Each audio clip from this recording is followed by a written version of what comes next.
Hey, sorry, hey, travelers, it's Lithy here. Oh my God, it's I can't. Technical difficulties, everybody. But hey, travelers, welcome back to the gate. It is Lithy here. Sorry about the technical difficulties. We are doing this over Zoom right now. But I'm so sorry, but welcome back. I know. Welcome back, everybody, to the gate. I have to introduce my wonderful host with me today. It's Jade Hi. Feinics. Hi. Yes, you guys literally heard me cackling like a psychotic witch. What's up, everybody? It's your girl, Jade Feinics here. We are back with the Fan Expo podcast. And, Lithy, we are not alone. We are not. We're not alone. We're not. I missed you last week because I was alone, but it was okay because I wasn't alone because Melina Braga was there with us. And it was amazing. It was. I actually listened to it while I sounded like Kermit the Frog. And it was bad. But Phoenix Gate travelers, if you've come through the gate before, you know we are available on all listening platforms, podcasts, whatever. You listen to us, we're everywhere. But what you don't know is that I put up the video of that interview on YouTube. So go check it out. This one's going to be up on YouTube too. So, Lithy, I'm going to give you the opportunity to introduce our amazing guest. I am so excited. I am actually thrilled to introduce our next guest, which is the one and only Kathryn Marie. She is in the gate with us today. Yay! Hi. Thanks welcome. So Welcome. How are you? I am nervous and extremely excited to be here. Oh, don't be nervous. Oh, don't be nervous. We only bite if you ask nicely. Oh, perfect. It was for those of you who do not know, if you're not following my TikTok, why not? The Phoenix Gate met Kathryn. Also, you like to be called Katie. We're gonna call you Katie. Yes. We met Katie at Fan Expo Boston, the same place where we got to meet the other two amazing authors that we were able to and blessed to interview. Which I was jealous, but yes. Yeah. You went to Anime Boston. I was so jelly though, but I lived vicariously through you. Well, Fan Expo Boston, not Anime. Fan Boston. Expo. Sorry, you're right. Yeah, you're right. No. You're right. So we got to meet Katie, and honestly, I took home all of Katie's books. I think if I remember correctly, too, you got the last 2 copies of Midnight Revenge. So you got real lucky. Apparently, I just got real lucky with all of you guys because Melina was telling me last week that I got her display copy. Yeah, you did. I remember that. So I'm literally, I am the only person that had that book, and I'm just sitting here going. And you were nice enough to sign all these books for us. I brought Lithy home. My suitcase was so heavy. It's fine. I'm worth it. Yes? Yes. Totally. Worth every. Worth it. Worth it. It really is. And the wonderful thing about September is Lithy and I do something. We just started it, and we're going to keep it as a tradition. Yes. September for us is known as the Big Apple Bookworms Month. Yes. And Lithy, explain a little bit about what Big Apple Bookworms is besides us just being book sluts.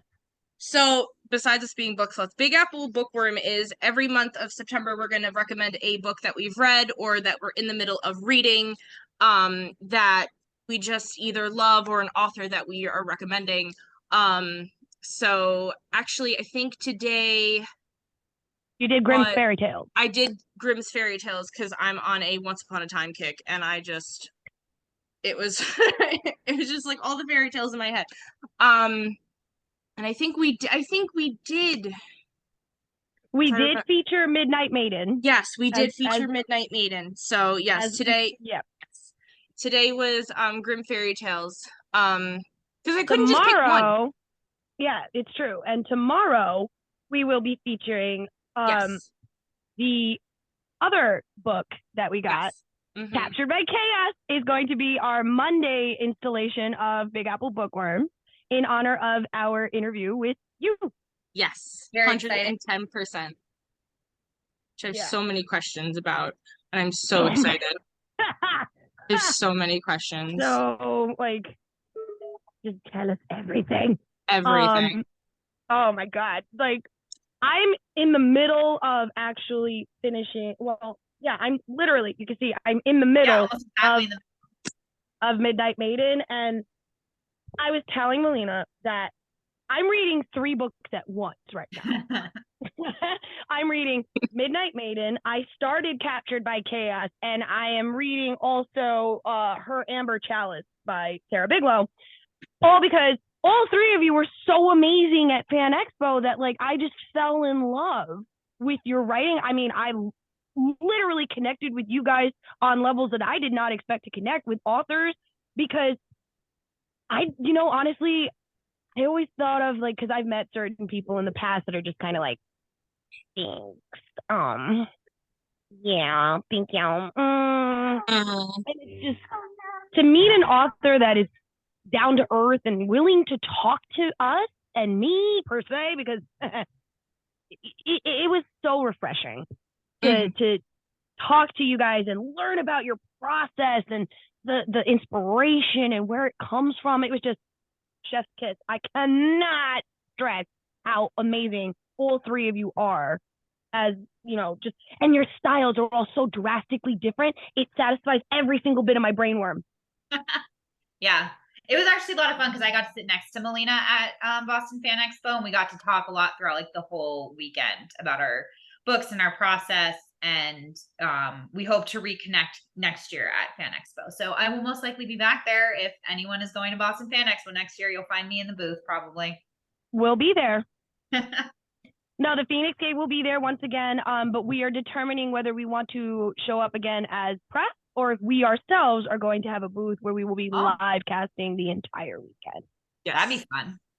It could be. It's stressful though. Live casting is very stressful. But it is an idea that obviously Lithy and I have spoken about, but we will be back at Fan Expo no matter what next year. 100%. So you'll be annoying. You'll be getting annoyed by us. Yeah. No such thing. Say this now. You say this now. You say this now. I will be packing 3 suitcases, 1 for clothes, 1 for stuff, and 1 for books. She, unfortunately, is not joking. And it's no joke. She's really not. I'm really considering also going to Starcast and Sinners this year. Is it Starcast and Sinners this year? Yes. It will be in Boston. Oh, the dark romance ball. Yeah, I saw that. Highly considering it. So that is something that me and Jade will also be talking about. Which yes, 100%. So, are you appearing at anything else before next August? Yes. So next Fan Expo is actually going to be the last weekend of June, so it's actually moved up a couple of weeks. So June. That's right. Yeah. But I am hoping to get into a couple of other signings. Particularly, I'm hoping to get into one in Washington, D.C. So we'll see if that happens. Because my sister lives down in D.C., so it's easy for me to travel there. I have only just started getting into conventions though, and places to go for signings. So this was my first, and it's obviously, as someone who lives in the greater Boston area, it's the most accessible one for me. But I'm slowly actually starting to research and find places. So the DC one is one I'm trying to get into. It's called Awesome Con, I believe. So hopefully you'll see me there. Oh my God. Awesome Con is it's like one of the better Boston conventions. Yeah.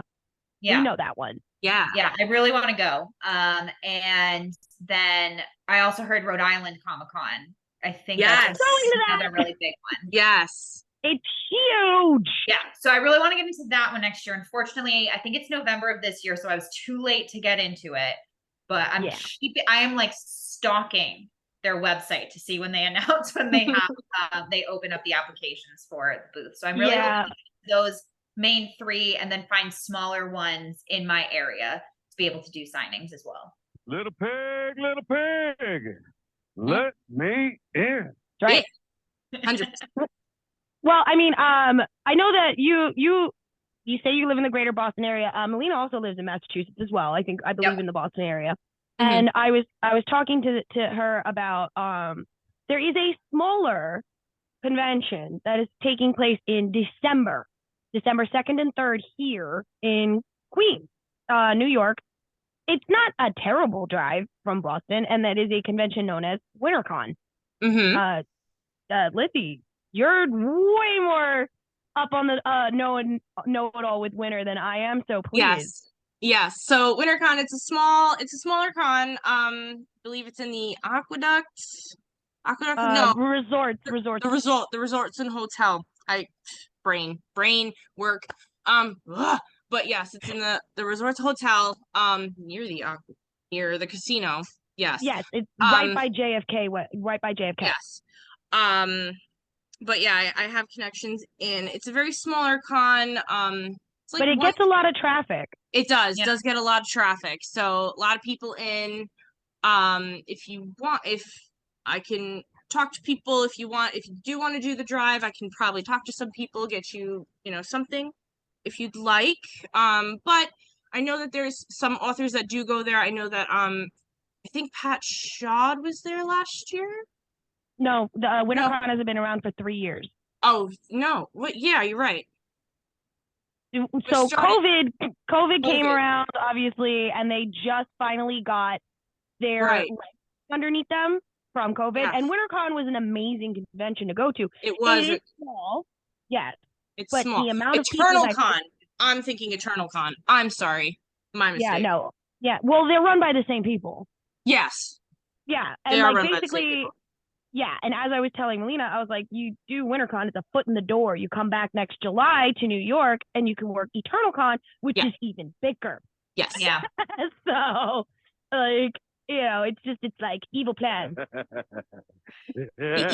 evil workings in the making. That's right. I mean, in all honesty, a foot in the door is better than nothing. And and it's like it's I know it is during the holiday season, but that's what we loved about WinterCon because it's indoors, it's pretty self-contained, and it's attached to a hotel. So even if you took a plane down, for the 2 instead of a 4-hour drive, it's a 2-hour plane, or not even a half an hour plane ride, and you come for the weekend, you get to meet so many people. It's a really, it's very family oriented too. We'll be there, so like we can obviously annoy the crap out of you there too. Everybody is friendly there too. Everybody has everybody's back there. True. Yeah. So I mean, it's something to consider, and we could talk about it all there if you like. Yes. Yeah. Yeah. Well, I unfortunately, I'm not sure what our travel plans are this winter holiday because all my in-laws live out of state, so we tend to travel every other year. So, and I think this is travel year. So just figuring out if that's even plausible. But I did not know about that convention. And I basically, any that is easy for me to travel to are the ones that I would be most interested in. And this sounds like one of those. Oh, yeah. I mean, I was telling Melina, I was like, I will give you a list of the tri-state conventions that happen. Because between New York, New Jersey, Connecticut, and Massachusetts and Vermont, Rhode Island, all of those are semi-easily accessible for us as a whole because we all live in the same area geographically. And there's quite a few. I mean, I know that Connecticut alone has Connecticon, Terrificon. New York obviously has, I'm not even going to go there. Yeah. Boston gets a lot. Vermont, I'm not so sure, but I know but Rhode Island is the big one that is happening. Yes. Yeah. So like, if you'd like, I am totally down to like help you like the same way I said I would help Melina because I love you guys so freaking much and we're friends now. You don't have a choice. I'm I'm fine with that. It's We're like, friends no. and that's it.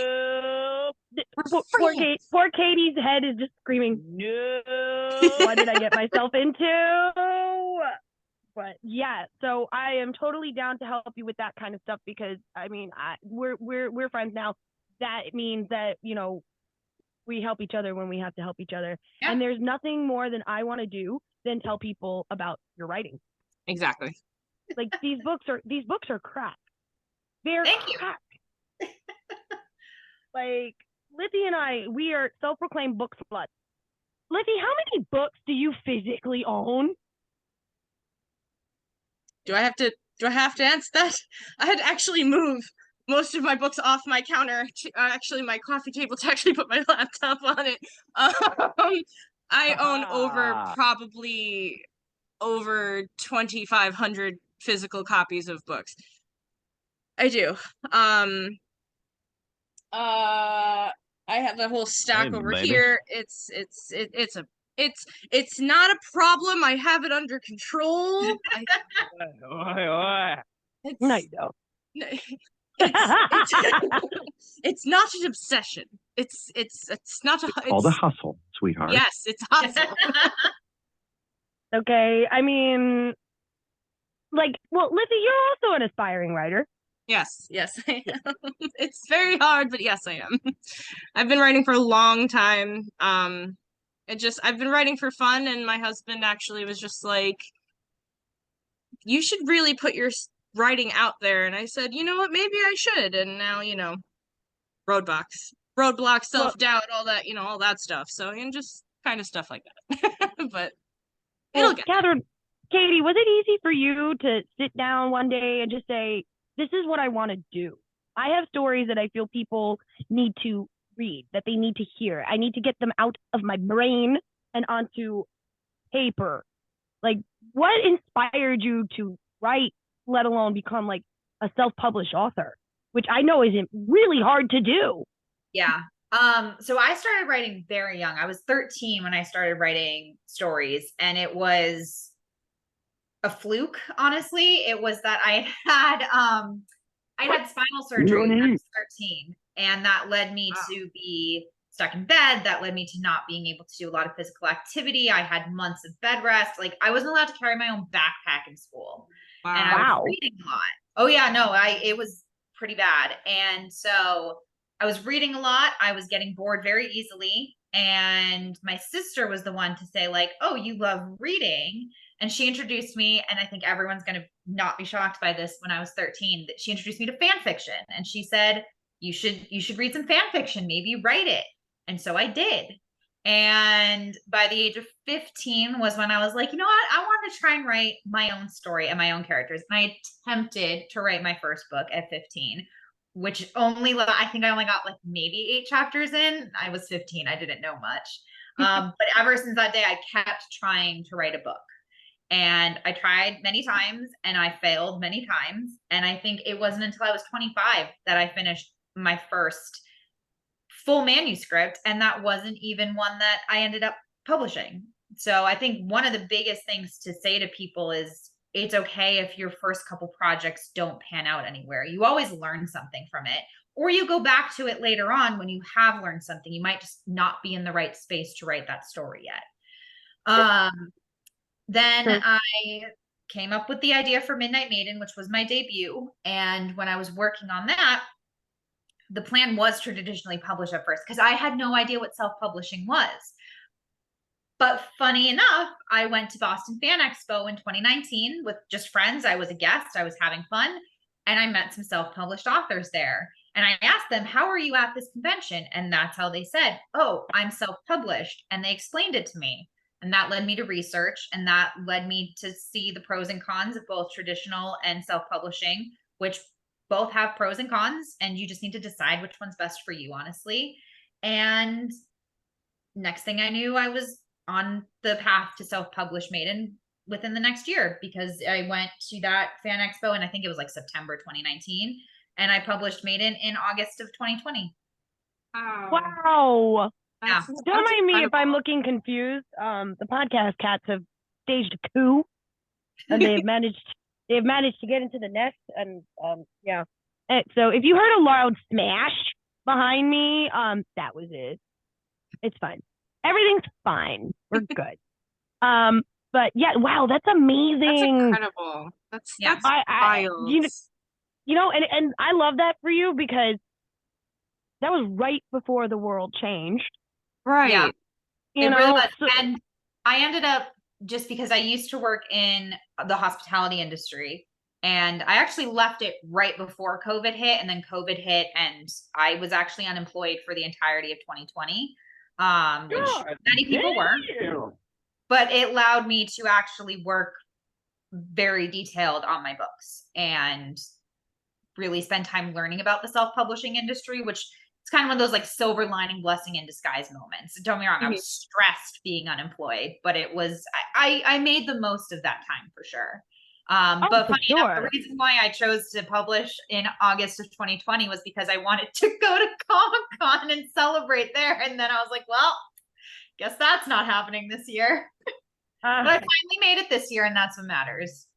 Exactly. Yeah. Yes. Exactly. And you know what? Honestly, I'm so glad you did because and it's actually funny. It was because it was my partner, Blue, that turned around and who was with me at the convention, and he turns around and he goes to me, he goes, You're a reader. I go, yeah, you know that. That's why we're friends. And he goes, go talk to them. He pointed you out. You were the first one that he pointed out. And I'm like, no, I'm shy. He goes, go talk to them right now, or I'm going to smack you in the back of the head. And I'm like, fine. So I walked up, and the rest is history, because here you are. Pikachu. It's true. It's true.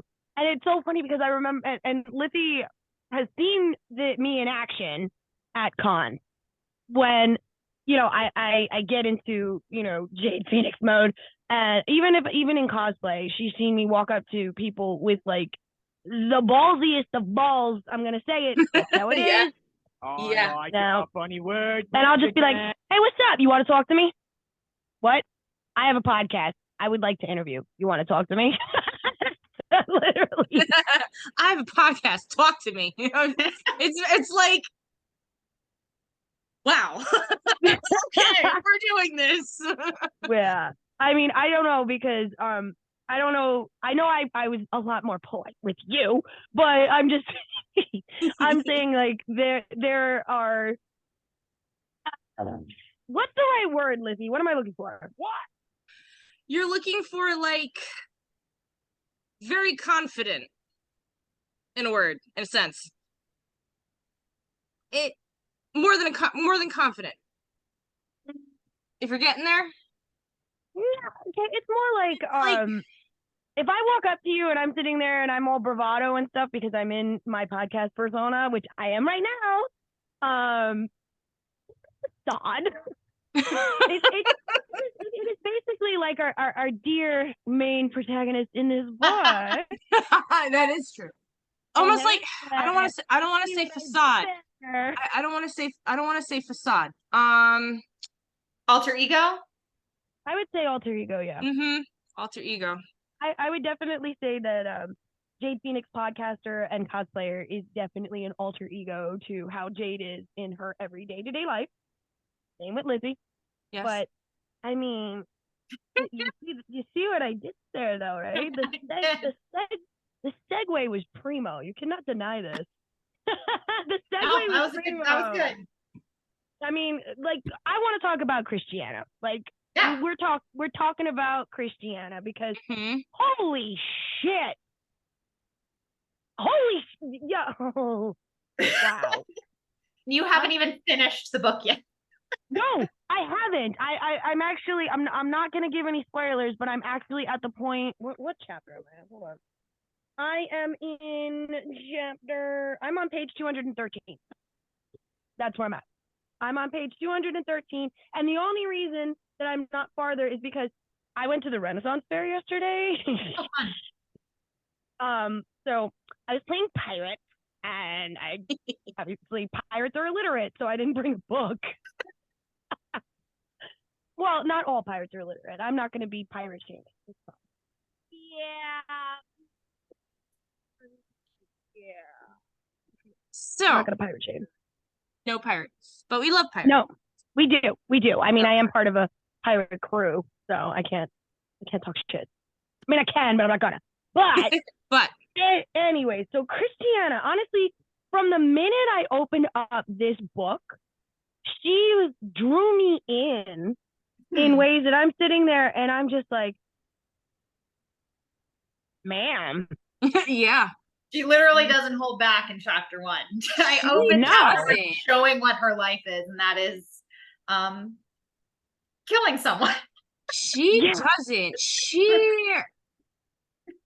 My eyebrows rose. I was just like, well, okay. I was like, well, ma'am, hello there. Like, it was just, she is somebody who has her shoulders held high and she knows exactly who she is, and Or so we think. so we think. Dun dun dun. Or at least one side of her knows who she. Yes. The other side might not. Yeah.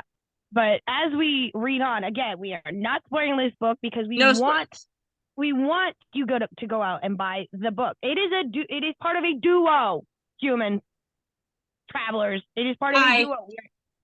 Duo. So we have Midnight Maiden and Midnight's Revenge. What? There's hardcover? There's hardcover? Yeah. Oh no. Ma'am. Where do I get this? Where do I get this hardcover? You can buy all the hardcovers on any major book retailers. So Amazon, Barnes & Noble. It also comes with a very pretty design on the hardcover. And it has bonus chapters in the hardcover as well. Wait, can I see that again? That's book 1. Ugh. And then book 2 also comes in hardcover. This has a few chapters from Prince Alexander's point of view.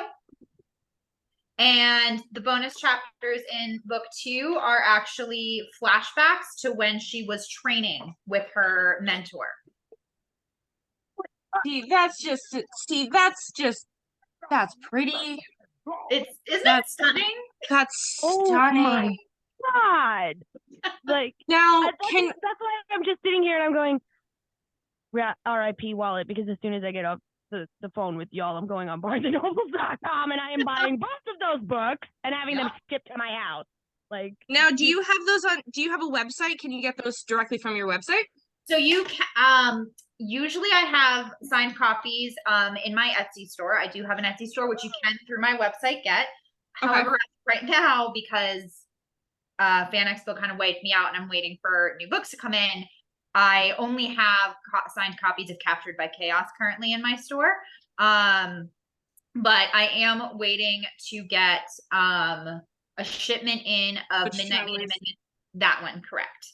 But Midnight Maiden and Midnight Revenge paperbacks are on their way to me now, and then I'll be able to order in some hardcovers soon too. Unfortunately, hardcovers are very expensive to print. Yes. Getting them in my Etsy store can be. But I do sell, and I sell them in bundles too as well on my Etsy. So you get kind of a discount if you buy them that way. And I'll talk more about when we get into Captured. I can talk about, book 2, which is coming out very soon. So we can get into that a little bit later. Oh yeah, Play-Doh. So I know I'm only halfway through right now, but every single chapter, the alliteration in this book, the description, I'm seeing it in my head as if I'm watching. Honestly, you know what it reminds me of? It reminds me of Game of Thrones meets Bridgerton kind of style, because that's how I'm seeing it, like all this intrigue and political stuff and like all of Christiana's day side. And then you have like literal freaking assassins and all sorts of insanity in her night side stuff. And I'm just sitting here going, I want a TV show of this. So like, I would watch the shit out of that. That makes me very happy to hear, honestly. I typically say for like comp titles for my Midnight duology, I say it's Throne of Glass meets the Selection. So it's like the political intrigue of Throne of Glass with the romance of the Selection. And it's, just to kind of talk a bit, like I said, we don't want to give spoilers, but Midnight Maiden is my debut duology. It is about a highborn noblewoman named Christiana, who is the marchioness of her country.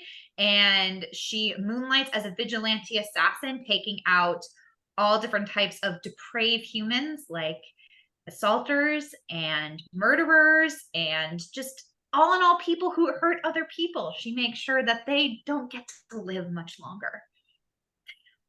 They pay for the crimes that they get away with. So I do have a question. Where did this idea come for you? Like, where did she manifest? Like, where did she pop in your brain? Yeah, like, this is one of my favorite stories on how this came to be, because it was, again, like another fluke. I can't, like, you can sometimes get inspiration from the most random things. And this also comes back to Fan Expo again, because in 2017, I have one of my close friends. She is an incredible cosplayer. She makes incredible costumes. And so we were talking about her coming. We were going to go to Boston Fan Expo in 2017, and we were planning out our costumes. And I was like, ooh, it'd be really fun maybe to do a like a unique cosplay, like my own character. And so I was like, you want what would be really fun? An assassin would be a blast. And this was a month after, I had mentioned that I had written my first manuscript, and I finished that when I was 25, and I had just finished that. And a month later, we're having this conversation. I'm talking about wanting to, maybe be an assassin. I'm looking up inspiration. And as we're talking about it, I said, I know what, since this is like an original character, what could be really fun is writing a short story and like printing it out. And like when people ask me who I am, I could like hand it out to people. And I was like, that could be fun. Why don't I do that? But then that short story turned it into an entire book. And that's emotional, damn it. That is complaining about it turning into an entire book. But honestly, if you were walking around at Fan Expo and you had zines, I would have been like, gimme. Yeah. I thought that would have been a really fun time, but obviously, funny, we didn't actually make the costume for that year for Comic-Con. I went as a couple of other characters, but she did end up making me the Midnight Maiden outfit. So I do have that hanging in my closet, actually. wow. Oh my god. And I wore it to 2019 Fan Expo. Considering how you've described how that looks in your book, it's stunning. Oh my god. We love it. We love it. Like, I gotta see. Ooh. We're cosplayers, so we know. Yeah. We know. We know. I just like, I need to see that. I have pictures that I can email you, so. Yes, please. Yes, Thank you. please, thank you. It's also been very helpful to have, because I got some artwork. One of my favorite things to do is get some artwork commissioned, and I have 2 commissions of her dressed in that outfit. So it was great. I was able to just send them I was like, I actually have a cosplay of it. Do you want me to just send you pictures of the cosplay? And they're like, yes, that would make life so much easier. Oh my god. Here is the inspiration. Yeah, basically. And I was able to send like close-ups and everything. So the pictures that the artists create, like the detailing of the like brocade on her, like the torso part of it is all in there. It's stunning.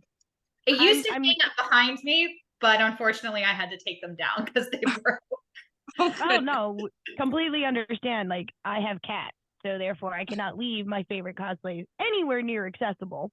Because they'll literally just be like, I'm gonna scratch that, or Yeah. I'm gonna get my fur on it, or if it's the menace, I'm gonna lay on it. He's gonna lay on it, or if it's if he's in a bad mood, he's just gonna be like and pee on it. Mm-hmm. He's done that before. Hey, baby. I love him, but I hate him. It's your fault that I have this cat, Lithy. He's the culprit. You're the culprit. I watched that cat get thrown out a car window, and I called you. And I was like, you need to come to my house now. Rocky did not have a very good start to his life, but we are not going to get into Rocky's evil right now because, oh, hi, you have been summoned. Hello. Yeah. Is that him? It is him. The come here, Bubby. Come here. You wanna get on the podcast too? No? Just wanna be annoying? Come here. Nope, he's running. Okay. We're He just fine. wants to sing. He's like, yeah.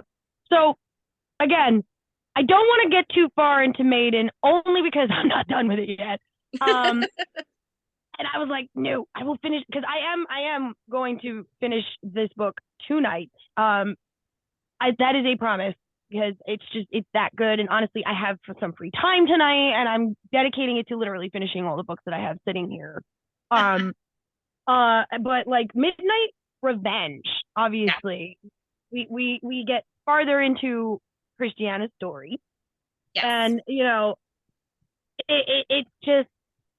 Is it like how long after Maiden does Revenge take place? Like, is it a couple of months, a year? I want to say like 3 months. It's there's like a small gap, but it's honestly a pretty quick turnaround time. Maiden ends, and there's about a 4-month period that there's like a gap, and then you see her returning to the castle. That's all I'll say. You see her returning to the castle. Revenge really came from me wanting to write. I love a good standalone, but I sometimes feel like when you have this epic story and this epic background, you wonder what happens to the characters after things happen. What happens after the love triangle is resolved? What happens after the big bad is killed? And I really wanted to write what happened after. And a lot happens to Christiana in book 1, and I wanted to really dive deeper into that. That's where book 2 came from, honestly. I'm with it. I'm with that. Okay, so since we're not going to do any spoilers for Jade, because Jade is a filthy hobo who has not been able to read her books, let's get into Captured by Chaos. Yeah. The Kazola, am I saying that correctly? The Kazola. Excuse me, my apologies. The Kazola Chronicles. I bungle, all right, I know. Shit. Kazola.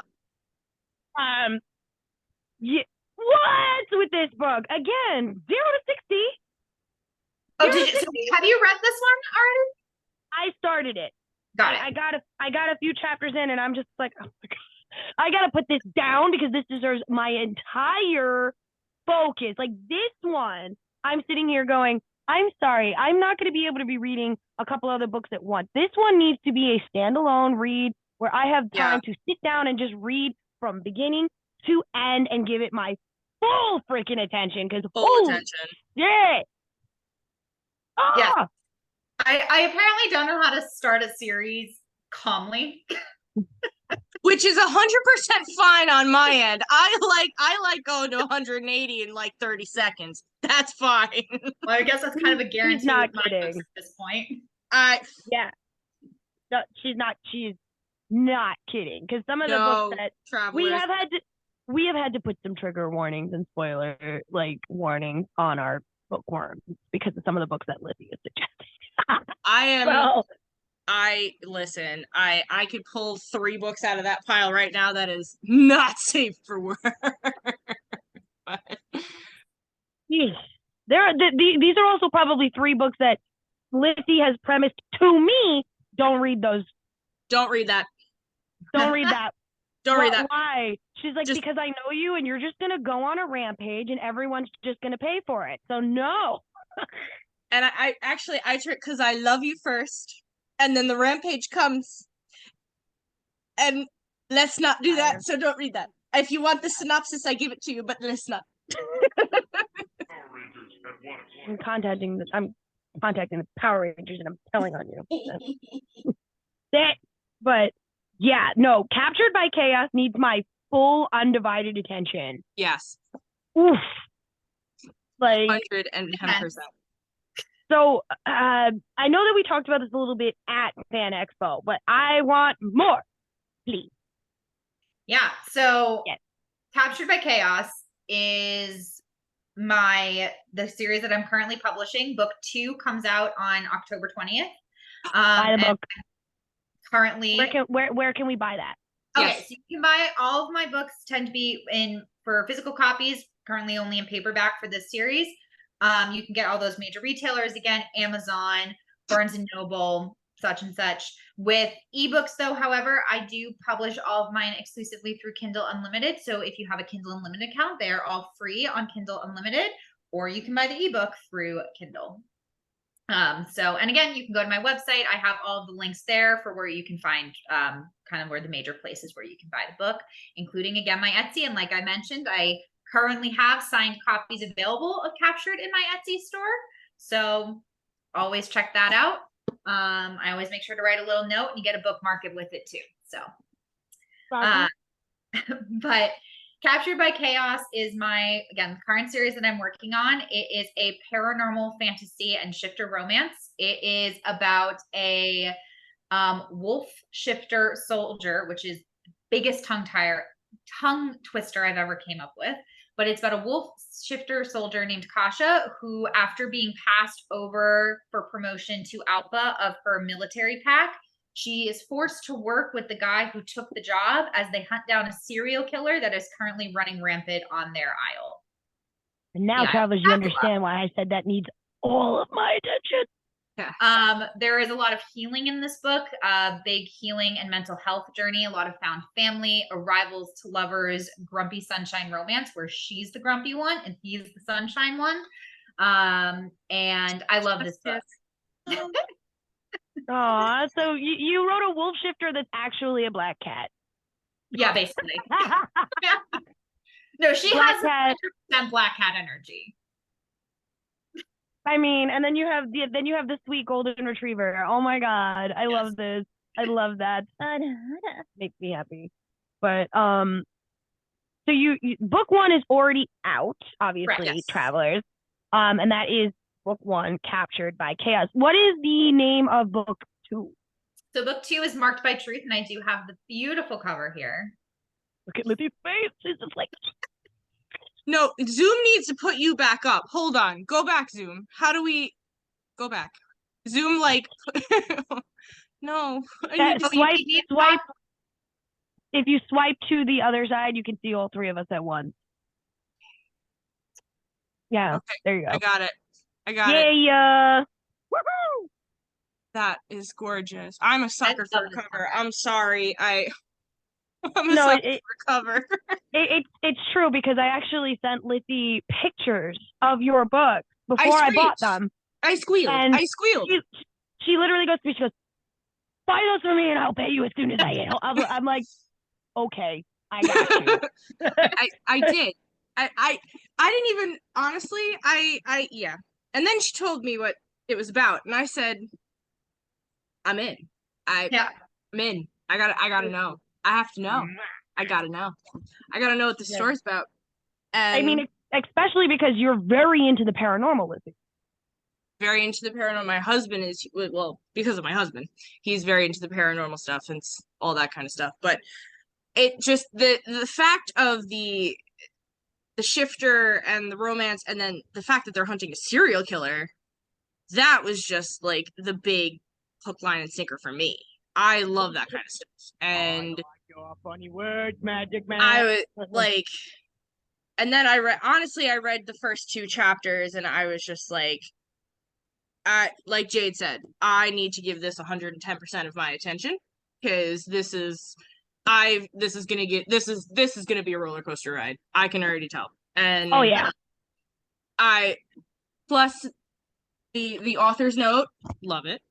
Yeah, I make sure to put trigger warnings and author notes in all of my books, because I do tend to deal with a lot of hard topics. And I personally, as someone who has triggers, I like to have trigger warnings in books. In my opinion, it does not spoil anything for me. It's no difference if you're telling me what the tropes are in the book. That's not spoiling it for me. Right. It's just it's just more of like, listen, guys, just a general umbrella. This is what may or may be in the book. If you can't handle it, that's okay. But this is just so you're not surprised. Yeah, basically. Right. And no, it's true. And honestly, I find it better because some people may be able to handle certain things better than the others. Yeah, some people also should not read these books because they're so toxic. It's going to give them ideas. Right. I mean, But I love the fact that you do that. You know, it's Yes. actually it's a great, like, respectful thing, because it also allows me to get not only into the headspace to be a reader, but it also gets me into the headspace where it's like, okay, I could have some emotional damage from this. It could trigger me a little bit. Mhm. Be prepared. And it also lets me warn the people around me, like, oh, hey, I'm about to read something that's probably gonna mess me up. So run. Your mental health, your mental health matters, and that's the biggest thing. And sometimes when authors actually, as a reader, when authors actually don't put trigger warnings or warnings in their books, I actually don't like that. You know, it's something to me that as a reader, like I'd rather be aware of what might or might not happen in the book just to be prepared. You know, I actually did read a book. I'm not going to say it because I don't want anybody to condemn an author because they did not do this. That's not fair on the author. But they didn't put it, and I read the book, and there was a scene in there that it completely blew my mind, and I actually had to DNF the book. I couldn't get through it. And I don't DNF books. I will give the book 110% chance. I will make my eyes bleed to give the book a chance, even if the words are so dull on the page that even my husband is like, Kate, you're taking 9 months to read a book. I'm like, no, I got to give it a chance. It might turn.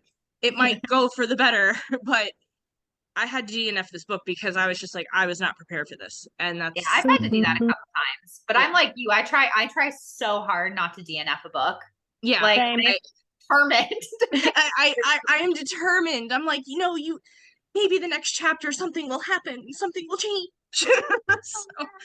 But there is only, I can actually name on five books I've actually DNF'd in my life. Yeah. And that was one. Emotional So, damage. And I, like, when I saw that, I really appreciated that, because it's like, all right, I have my shopping list. I'm good to go. And here's the thing, if you're someone who doesn't really have triggers, who doesn't care about trigger warnings, you don't have to read the page. You can just flip on by. But for the people who do really need it, it's there. And for the people who think it spoils it for them, who doesn't have triggers, it's not, I don't put it any place where it's super noticeable. And author note is pretty big that you can probably pass by before reading anything else. Right. I mean, right. We don't, like, I do have one friend, and I'm not going to say names, but they know who they are. And they do the ultimate books in. They skip to the end. No. And they read the end. And they will sit there and go, if the ending's good, I'll read the rest of it. I'm like, no. What do you know if it's good or not? How do you? I'm sitting there. Oh.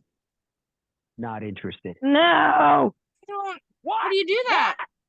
I honestly, I believe that they are a psychopath because they also drink their coffee black with no sugar. So, I mean, hold on. All right, I drink my coffee black sometimes. Sometimes. Load. Sometimes. No, sometimes. No, I'm not. I'm saying every day. Well, I'm also the person that drinks tea and coffee. Like, I go both ways. I can't. As long as you're not putting a tea bag in the coffee, I'm not going to give you the bombastic side eye right now. No. See, I'll go to a coffee shop and be like, can I have my coffee and can I have, like, English breakfast? And they're like, okay, no, that's different. That's different. That's fine. That's fine. One's for the morning and one's for the afternoon. Like, yeah, no, that's fine. You know the amount of tea that I have. Hello. But I'm just saying, I am very, like, okay, again, we're not going to spoil the series because we want you guys to read it. Lithy and I want to give this book 110% of our attention. But how many, just a guesstimation, I think you said you wanted this to be like a 12-book series? I don't remember if that's what you told me. So, like, wait, what? I don't know where you got that from, but that was not me. No, I'm sorry. That was Sarah. Sarah wants to make the Guardian. Sarah wants 12 books. The Guardians. Yeah. Okay. Thank you. See, I'm reading too many books at once, people. Sarah wants the 12 books. Right. Okay. Sarah wants So 12 books. Captured by Chaos it's obviously not going to be another duology. No, it's going to be at least 3 books. Trilogy. Yeah, about there. I'm doing my happy dance. I love a good trilogy. Something about trilogy just sits so right with me. Love a 3-book series. You just number 3 is a magic number. I mean, Netflix, if you're paying attention, there's a duology that Katie wrote that's really good for a series, considering you guys are giving us good series and then canceling them. Fuck. Whatever. But no, honestly, I really do believe that Midnight could be one. I'm already figuring, just because how good the Midnight duology is and Uncaptured, and that's just gonna be strap in, bitches, let's go. It's very different from Maiden, though. I'll say that it's very different. You can tell that I grew as an author and just kind of adjusted who I was in my writing between Maiden and Captured. And I mean, even just, I wrote Maiden in third person and Captured's in first. I was just gonna say that. Literally, that was my question. Maiden is in third person and Captured is in first. What made you decide to do the different writing? I wrote for a really long time in third. I think when I first started writing, when I was like 14 or 15, when I was writing my first original stories, I was writing in first. At some point, I started writing in third, and it probably, since I was so young, it was just all of a sudden I was starting to read more books in third person, and I was like, oh, this is what people are doing. I'm going to do it now. And I wrote for a really long time in third person, and then it wasn't even this story. In between the Maiden books and the Captured books, there was this other project I had worked on for a bit that is shelved now, and I don't really have plans to publish it right now. But I'd come up with this idea and I was playing around with it. And when I'm playing around with a new idea, I tend to write what I call like sample chapters to get an understanding of the characters in the world. And if it's something I actually want to like put my time in and explore. And I wrote I wrote it in first person. And I like sent it to my friends and they were like, why did you just write this in first person? And I was like, I have no idea, but it felt good. And I kept writing more from that story and I was sending it to friends and they were like, including one of those friends being one of my writer friends who also copy edited Maiden and Revenge. And she was like, I'm not going to lie, you write a lot more naturally in first person. And not that you did a bad job in third person, but like I had to help you a lot more in that third person. And looking at this, it seems cleaner from a technical standpoint. And she was like, did it feel more natural writing in first person? I was like, yeah, it really did. And so it was just, I'm here for both styles. Yeah, I'm not someone who is like, I can only read books in first person, I can only read books in third person. If it's a good story, either way, it's gonna capture my attention. Right. Don't get me wrong, the omnipotent point of view is great with certain stories. Yeah. Other stories where it is actually something I'd like to bring up. When I have read books sometimes that should be in first person and they're not, I get annoyed. Yeah. Like I get annoyed. Like I finished the book, but I'm annoyed about it because I'm like, this could have been so much better if it was coming from the character's point of view. And then there are books that I've read in first person where I'm like, why did you do this to me? Like I could have been just like. So it was really funny. I was having a conversation with my sister, that exact same conversation with my sister yesterday when I talked to her. She had read a book that she was like, I think I would have liked it better in third person because the main character was kind of bothering me in first. Like, Twilight. I'm sorry. I have a cold. Twilight. I have a cold. I mean, Twilight should not have been written in the first place. Oh, I said it. I'm sorry, and I'm not sorry. I did read all those books and I watched all those movies. Why? Because who didn't? But that would have been better in third person. I'm going to be honest. I'm going to be honest. I've read all the books. Never seen the movies. Fair. I mean, she has one expression and she looks constipated the entire time. That's what I've heard. So That's what I've heard. yeah, Valid. But yeah, it literally just the books are. Don't get me wrong. It's a staple of every coming of age person to read something like that. In all honesty, what I would say is there are better books out there, like, oh, I don't know, Captured by Chaos and Midnight's Revenge and all that stuff, if you want a nice coming of age story. Mm-hmm. You know, like, you don't need to read some of these, because, oh, God, I was talking to Melina about this last week. There's a certain author out there that is making the rounds on TikTok, and my friend was talking to me about it a couple weeks ago. That should never have been published in the first place for the things that they. Sorry? I now want to know who it is because I'm on TikTok, so I've probably come across them, and now I'm curious. But you don't need to say it. We can say it later if you Yes. so desire. Because you know what? Honestly, to quote What We Do in the Shadows, I don't give a shit. His name is Mike. You know, like, just say the name. Say the name, Lithy. Do it. I honestly am not really sure what you're talking about, so I'm kind of curious myself. It's the author that's been making the rounds because they're writing about incest. Okay, I haven't come across that. Yeah, I haven't come across that either. You know what? I'll give you I'll give the name offline because honestly, this person has written several books and all of them are severely just. One was about pedophilia. Another was about incest, where like if I remember the plot line that it was being described to me, it was a girl loses her parents and has to go live with her uncle and 3 cousins, and basically all of them take turns. You talking about? Yeah, you know. Look at the brain pan. The brain pan is starting to go. But yeah, we'll talk about that offline because that is one of those books where it's like, how the fuck did you get published? No. Book? It's a what? Do you know if it's traditional or independent? Is this dark romance? Are you talking about the dark romance? The dark romance one? No. No. It's a male actually author? Female. Okay. Ding, now I know who you're talking about. Say the name. Are you talking about Penelope Douglas? Yeah, you go! Ding, ding, ding. Oh. Okay. Yeah. Okay. Okay. Now I know you're okay. Now you're talking about Credence. Yes. And okay.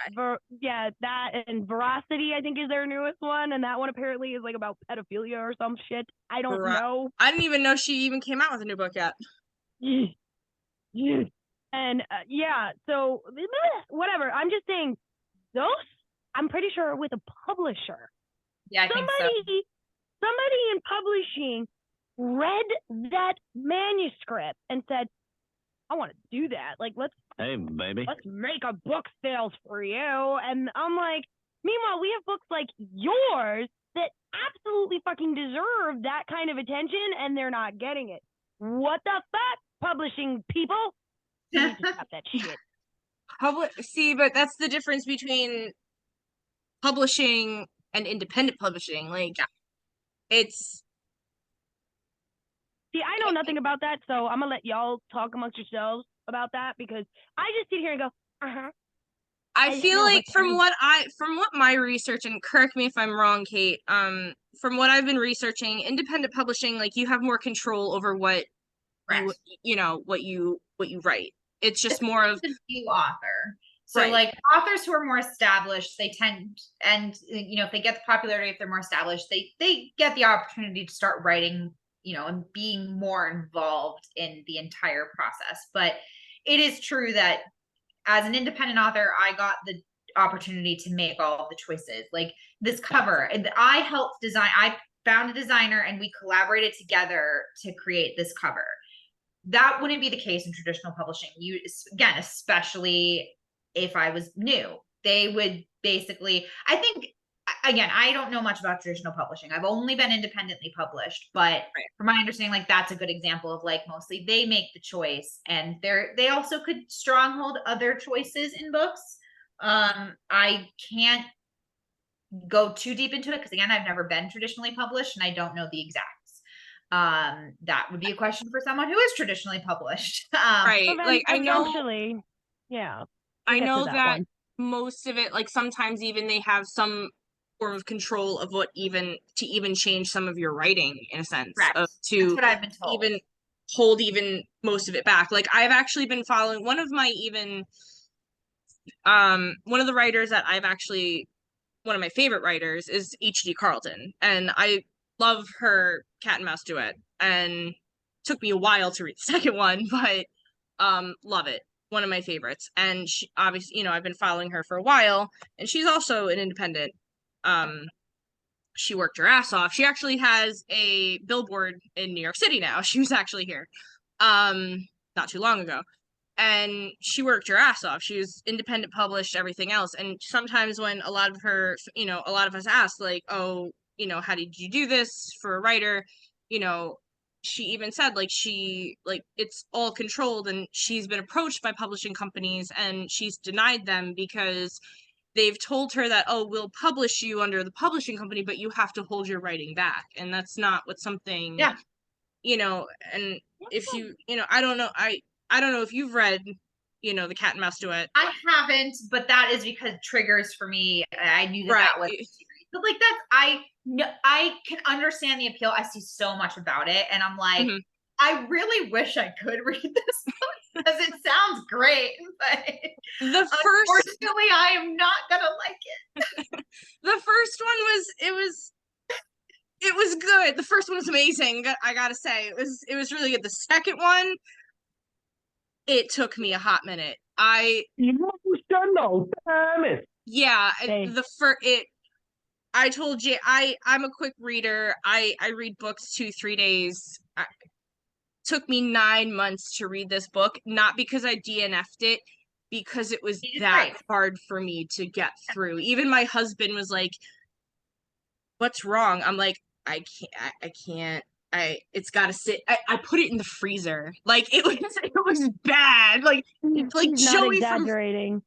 Joey from Friends when he put what was it, Pretty Women or something? It was The Shining, I think. The Shining, you're right. Shining. Shining in the freezer. It was me with Hunting Adeline. It was like she had to go in the freezer for 5 minutes. I was like, no. It was a tough read, but it was a gorgeous read. It was a tough read. And but that's okay though. It was okay. And you know, but the publishing aspect of it was, you know, sorry, lost my thought. But yeah, back to publishing and independent. Like independent, you have more that was my dryer. I'm sorry. So no, my question. Not to cut you up, but here's my question about it. What was the author that you were telling me about that was literally sitting there saying, "Do not buy my books anymore. Do not read my book." Whitney Dean. Whitney Dean. She got I think it was Phantom House Press.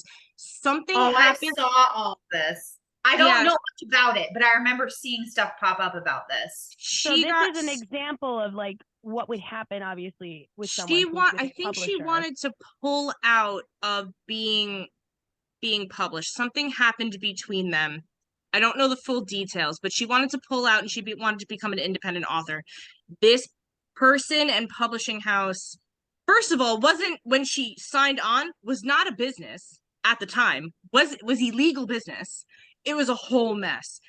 Broke their contract. It was like it was one thing after another, and they were screwing this poor woman to all high hell. And it's been months for this poor author, to the point where she hopped on Instagram, all of her social medias, screaming to do not buy her books because the royalties went over to her, or this publishing house. She wasn't getting any of her royalties. Yeah. It was sad. And that is like something that an independent publisher like yourself does not have to deal with. No, I don't. And I think part of that came down for my decision to go indie was with Maiden specifically. It reads YA and it's kind of, you know, I think it fits in the YA section, but my main character's 23. She's not a teenager. And that's a big reason that a traditional publisher would be like, well, we'll publish it, but she needs to be a teenager. And I'm like, no 17-year-old is a Marchioness in her country running all the businesses while having this side job and being one of the most successful assassins in her country. I'm like, I understand that there are books that publish like that in the YA sector, but like, to be fair, when I read those, I'm making them in their 20s. Like, I've had this conversation with my best friend multiple times. Like, I love YA fantasy books. I read a lot of them. This entire shelf over here is mostly YA fantasy books. There are a lot of them I'm like, why isn't this person at least in their early 20s? Agreed. Agreed. Agreed. There's so many books that I've read that I'm like, how are you in high school? Yeah. How No. right. Like, You know, and then like especially if they get a little spicy, like Yeah. I want because I don't want to read a coming of age book about a woman or a man or a them coming into their own at like 17 into 18 like they did with certain things where you're just sitting there and you're knowing what is going to come and you're just like, should I be reading this? I don't know. It makes me uncomfortable, mm-hmm. you know? And I'm not saying that it's not possible. I mean, shit, it is what it is. But it's just not my preference when it comes to things like of this kind of a nature. You know, like how Christiana, it would not have been believable. No, not at all. It would not have been believable. The best part was that was pointed out by my husband, who's never read the book. And I am fine with the fact that he's never read the books because these aren't his style of books. But I was talking to him about it. And originally I had Christiana, I mean, she in the book canonically trained for 5 years. At the point where you meet her on page 1, she has 5 years of training as an assassin. When I was writing it, she was 16 and she had a year. And he was like, what the hell? He was like, that makes literally no sense. And I was like, and I got really defensive at first. I remember being on like a plane or something because I was like writing on the plane. And I was like, you don't know what you're talking about. You don't even read in this genre. And he was like, okay, fine, whatever. And then like 2 weeks later, I was talking to my friend about it. I'm like, I think he has a point. I love how you immediately go from like to just maybe he's right. You know? Maybe he's right. Sometimes the men are sometimes right. Even a broken is right 2 times a day, so it's fine. So I kept aging her up. So she was 16 originally. She then was 18, and I was like, she still feels too young. And that's when she became 23, when I finally figured out how I wanted to do the timeline of kind of the major points in her life. Because in Maiden, you guys have probably already seen it, but there's some flashbacks to when she is 17 and how she kind of started on the path to being an assassin. Yes. And yes. There is, that's how she's 23. And then in Captured, Kasha, my main character in that, she's 28. There's no one below the age of 26 in that book. So, and the oldest character is 39. So. Oh, almost my age. All right. Yeah, so Beckett, who is in her teen, you met him in chapter 1. He's 39, which makes sense. He's like a doctor and, you know, in their like group. So yeah, Nolan's 32. So, I mean, I keep them.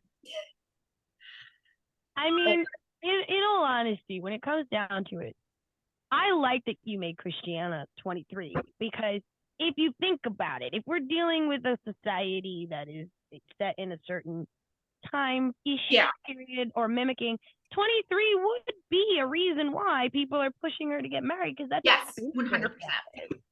And that's why I'm just sitting there like, okay, they don't want her to be this amazing person, like, you know, landlady spinster. They don't want that. No king and queen is going to want that, you know, like obviously for political reasons. So I'm okay with Christiana being 23. I am okay with the main character in Captured being in their late 20s. Why? Because 99% of the time, and I'm going to say this, and I'm saying it with my whole chest, we don't know who we are until we are in our late 20s, early 30s. Yeah, and I mean, she's still figuring herself out at this point because she's just gone through some pretty hard stuff when the book opens, and it's her kind of figuring out who she now is post all of that happening. And also just coming again from a logistical point of view, she is a leader in a special ops section of her military. You know, you don't just become second in command by the age of 21. She took her time, she put in the work, and now she's 28 and she was going to become first in command, and then she got passed over for it. So and again, the guy who takes over, Nolan, coming in to be first in command, 32. It just logistically in my head made a little bit more sense. I don't disagree with you, Lizzie. I 100%. I don't disagree at all. Yeah, because I'm gonna sit here and again saying it with my whole chest. A lot we are cosplayers, so a lot of our friends happen to be in their early to mid 20s. Mm-hmm. You know, I am 38. I have no problem saying my age. I'm proud of my age, actually. And I sometimes sit there and I look at my friends that are 24, 25, and I'm just sitting there going, if I was like you when I was 24, 25, I can imagine why people wanted to kick my ass. Like, I get it now. I get it now. Oh my God. Oh my. Mm-hmm. So that's why I'm sitting there. I'm like, oh. Hindsight obviously is 2020. I mean, yes, we are going back 13 years. Screw you if you think it's too old to do this, because I do, and I'm good at it.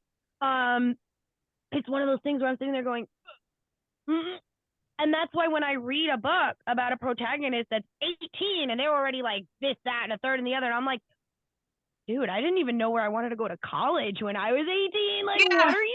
What? Like, I was working in a Pacific Sun when I was 18. Like, what? No. No. So I love it. I love this. I want to, once again, reiterate how much we are loving this series, loving talking to you, but unfortunately it is that time where we do have to wrap it up. I don't want to, but I don't want to, but we have to. So Katie, I want you to once again plug the shit out of your stuff, because plug it. We want our listeners and our watchers on YouTube, because this is coming on YouTube, guys, to be able to get these books and experience the worlds that you've written the way we're experiencing them. Yeah, absolutely. So again, I'm Kathryn Marie. I am a fantasy romance author. You can now get my completed duology, Midnight Maiden and Midnight Revenge. They are available in paperback and hardcover. You can get those on all major retailers, Amazon, Barnes & Noble, the likes. And if you prefer ebooks, these are available on Kindle Unlimited, and you can also get the ebook through Kindle. Then if you are more of a paranormal, slow burn, but definitely making it spicy in book 2, then go for Captured by Chaos. Book 1 of the Kazola Chronicles is currently available now. Again, all major book retailers, Barnes & Noble, Amazon, and available on Kindle Unlimited and ebook on Kindle. And don't forget to start reading that, because book 2, Marked by Truth of the Kazola Chronicles, comes out on October 20th. And all pre-order orders are currently up. So if you want to pre-order your paperback copy, you can pre-order on Barnes & Noble, Amazon, and such, and ebook pre-orders are available on Amazon. And I will hopefully soon be getting pre-orders up on my Etsy for signed copies. And maybe with the signed copies, if I get them in early enough, I'll be sending them out before October 20th. So you might, if you order a signed copy, get it before the publishing date.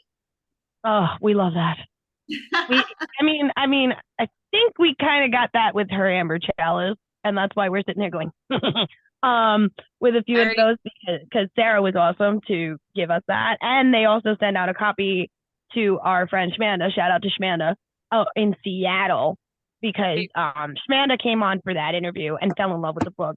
And then I also was trying to push your books at her too, but she's like, too much, overwhelmed. I'm like, okay, soon. She's just like, because I gave her the premise and she was like, I want it, but not right now. I want it. Yeah. So like, don't Feinics fans, you need to do what we do best and support our independent authors. Yes. Go get the books. Do you have audiobooks yet? Or are those thank you for reminding me. Midnight Maiden and Midnight Revenge are currently available in audiobook, and I am working on the Kazola Chronicles. Unfortunately, it takes a lot to publish an audiobook. And there are some logistical things with the Kazola Chronicles that are making it a little bit different than publishing Maiden and Revenge. So those audiobooks will hopefully be coming soon. And follow me on TikTok, Instagram, all the likes, because that's where you'll get the announcements of when audiobooks will be available for the Kazola Chronicles. There you go. There you go, travelers. The Feinics Gate does follow Katie, and we are tagging them multiple times, just as we have tagged Melina Braga and Sarah Bigelow in every other post that we have made, and we will not do anything less for our friends. Because again, we are going to plug the shit and support the shit out of you because we love you and we love your books and we want more. So we're greedy. We're greedy. And we're very greedy when it comes to our books. I mean, so like, okay, and calm down, eco-terrorists. We know books kill trees. Recycled paper. Hello. We're saving the trees one book at a time. And honestly, thank you. They'd hate my library. We could literally open up our own library. But between me and Lithy and the amount of books that we actually physically own, we could actually have a library. Same. One day. But seriously, Katie, it was so. Thank you for coming. Thank you so much for having me today. Of course. I mean, obviously, we're gonna have to have you back after the second book comes out, so Absolutely. we can talk more. But yeah, like again, thank you for taking time out of your day. Thank you for being a friend of the gate. Thank you for being our friend. Like, so good. Lithy? Yes, I thank you. This was an amazing. Thank you for taking the time and thank you for answering our questions. Thank you for these wonderful words on these pages that created a story for our eyes and brains to imagine and put a movie into our heads that created these worlds and these characters that are now will live forever in my mind that I can't wait for. Let's go. I can't wait. Let's go. Yeah. The highest recommendation I can ever have for an author is if I can read your book and know that I'm going to read your book more than once. That's a good story. Absolutely. And I only have 3 authors. Wow. In my entire time being a reader, there's only 3 authors that I've ever read that I read some of their books to the point where I had to buy another book because their spines were broken, pages were falling out. Yeah. Your books are definitely going to be one of those books because thank you. it is that good for me. I mean, giggity. But on that note, Feinics fans, thank you again. We are going to be putting up links to all of Katie's stuff on our pages. Yes, thank you. Can we tell that Jade is tired? Renaissance Fair wipes me out. But either way. Oh, and we will be putting up a podcast about that. So stay tuned. We're talking Ren Fair after Katie's cast. Yeah. That's right. But Feinics fans, it's been a pleasure. Go buy these books. Go follow the socials, mine and hers. And we'll see you next time. Yep. Yes? Okay. Yes. I love you. Love you. Bye.